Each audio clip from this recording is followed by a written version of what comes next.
All right, so let's jump right into this one. For decades, Eckhart Tolle's book, The Power of Now, has been an absolute spiritual blockbuster. I mean, it's sold millions of copies, promising this direct path to finding peace. But here's the big question. Is it a truly profound guide to enlightenment, or does it maybe oversimplify the messy reality of what it means to be human? Today, we're going to explore both sides of this hugely influential work. You know, at the heart of why this book is so popular is a question that you see everywhere on internet forums and late night chats with friends. It's this deep human search for meaning, right? We all want an end to our struggles. People are searching. And Tolle basically offers a diagnosis for why that search so often feels, well, like it's going nowhere. So, what does Tolle say is the real problem? It's not your job. It's not your relationships. It's not the money in your bank account. Nope. He says the main cause of our unhappiness is something much, much closer to home. It's our own mind. To get this idea across, Toll tells this really simple but powerful story. Imagine a beggar who sits on an old box for his entire life, totally unaware that the box he's sitting on is packed with gold. Toll's point is that we are all that beggar. We're constantly looking outside of ourselves for little scraps of happiness, all while we're sitting on this immense treasure of our true nature, which he calls being. So what's stopping us from seeing this treasure inside? Well, Tolle calls it the egoic mind. And listen, this isn't just about being arrogant or having a big ego in the usual sense. It's the entire fake self that we build out of our thoughts, our past experiences, our beliefs. It's a self that feels separate from everyone else, totally vulnerable, and like it's constantly under attack. And this quote right here, it just gets right to the heart of what happens when that egoic mind runs the show. When we're not aware of it, that constant stream of thinking becomes, as he puts it, a tormentor in the head. You know what he's talking about, right? It's that inner critic, the worrier, the judge that's always narrating our lives, causing so much misery and unhappiness. And if the egoic mind is the tormentor, then the pain body is its favorite weapon. Toll describes this as like a semi-living energy field made up of all our old accumulated pain from the past.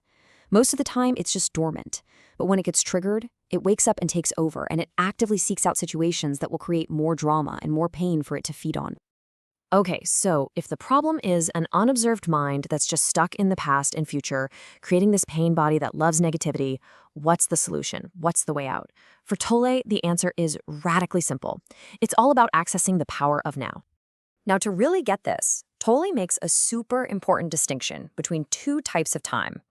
On one hand, you've got clock time. That's the practical stuff. We use it to make appointments, plan our day. It's just a tool.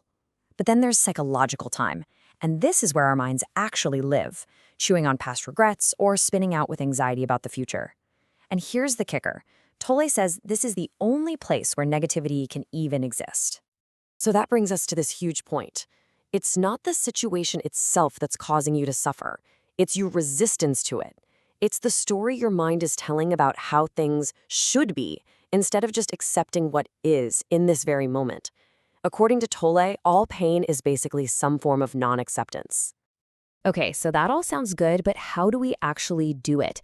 Tolle gives some very direct, practical techniques. First, you learn to just watch your thoughts without getting swept away by them. You become a neutral observer, the watcher of the thinker. Next, you can create a gap in all that mental chatter by just focusing intensely on your senses, what you can see, hear, or feel right now. Another great way is to give your full undivided attention to something totally routine, like really feeling the warm water and soap as you wash your hands. And finally, he suggests just feeling the aliveness inside your body, that inner energy to really anchor yourself in the present. And this is a really key point, because a lot of people get this wrong. The goal isn't to just achieve some blank mind or just stop thinking altogether. That's not it. It's about ending the addiction to compulsive, nonstop thinking.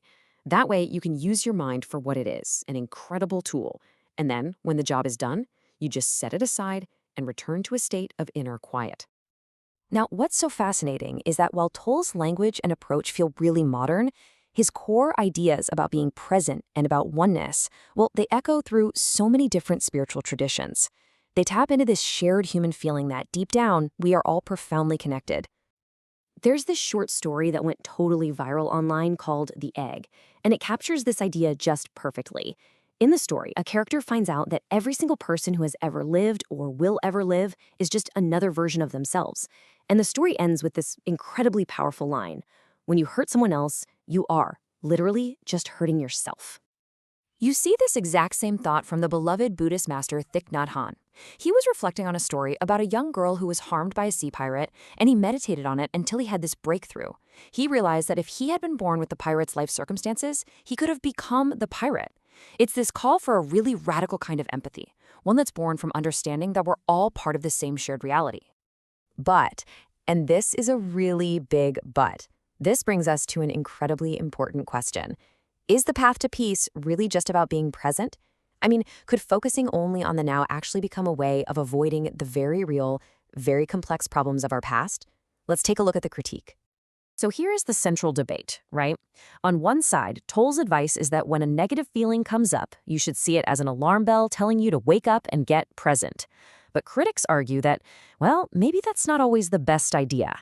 Sometimes a negative emotion is actually a messenger trying to tell you something important, and looking deeply into what it's trying to say is the much wiser path. The critic Akhilesh Iyer puts it really bluntly. He says that for people dealing with complex psychological issues, just trying to be present can mean you're just brushing aside deep wounds that actually need to be looked at, maybe through therapy or art. To ignore that necessary work in the name of spirituality, he says, is just a mistake. And this leads us to a really key concept in modern psychology, spiritual bypassing. It's this idea of using spiritual ideas or practices to sidestep genuine emotional pain and unresolved personal stuff. So the big question becomes, does Tolle's method, as powerful as it is, risk encouraging this kind of avoidance? So where does that leave us? We've looked at Tolle's profound diagnosis of the egoic mind and his simple, powerful solution of just being present. But we've also considered the very fair critique that maybe this simplicity ignores the real complexities of our inner lives. And that leaves us with this final thought to just kind of ponder. Where does true growth really happen? Is it in the discipline of letting go of all our stories and just anchoring ourselves in the reality of this moment? Or is it found in the courage to actually dive into those stories, to understand our past and heal it so we can build a better future? The answer, I think, is probably a journey that each one of us has to discover for ourselves.